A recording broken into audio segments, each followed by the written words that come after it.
What's up everyone, my name's Eric. Welcome to my channel Redwood North Trading. Today is the 18th of November 2020 and today's trade alert was selling a put in Square right here near the top. Sold the 155 put for $1.64. Let's check out the trade details. As usual, we go for the 30 to 60 day window. Today is the last day in the 30-day window, so I'm squeezing in one last trade here. If you wanted to, you could go out to the 58-day window here in January. Either way is fine. It's all personal preference, just like a lot of things with this strategy. So I went with the 30 days here. In the 155 put, I sold. It's at the 11 delta, which is a little conservative compared to the 15 to 30 delta. But again, just like my recent videos with the election stuff and the vaccine news, the market just seems pretty volatile right now. So I'm playing everything a little more conservative than usual. Typically, I'd go for this 160 strike here, where you're collecting like 230-ish at the 15 delta. That seems like a real nice setup. Normally, I mean, that gives you an 85% pop even at that one. But I went out here at the 155, the 11 delta, gives me an 89% pop with a 92% P50. Square is definitely a little bit on the higher side for buying power. It's at least a medium buying power here at 1550. And then your max loss, if the stock went to zero, would be $15,000. Realistically, that doesn't happen. Theoretical losses are always bigger than actual losses. I mean, come on, is Square going to go to zero? No. What that really means is that your risk is undefined. That's why I call an undefined trade versus defined trades.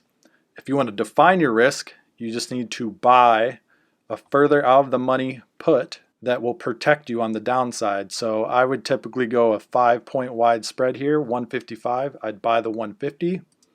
This turns it into a vertical spread. And with a spread like this, you want to try to collect more like $1. Right now, this is only 51 cents. Move this closer together. Now you're at 70, 94. So that's close enough. 96, it's kind of bouncing around. The spread here is kind of wide at like, what is that, 20-ish cents. But this is a $185 stock, right? So 20 cents on $185, that's not too bad. Anyways, 96 is close enough to $1. If you wanted, you could go to the next one. And that's at $1.20. So whatever your preference is, I would probably go a little on the more conservative side here, get the 97. I mean, look at this, it's ticking up. You could try to get $1 here. This spread drops you to 77% pop and 81% P50 because you went from the 155 to the 165, which is more aggressive, right? So that's gonna lower your pop. When you lock that in at $1, this locks your max loss at 400. And then look, your buying power effect is also 400 because you have a 5-point wide spread, which is $500, but then you collect $1, right? So 500 minus 1 or 100 is 400. So that's how you get that. So if you want the defined risk, you can do a vertical spread like this, 165, 160. I went for the naked put at the 155.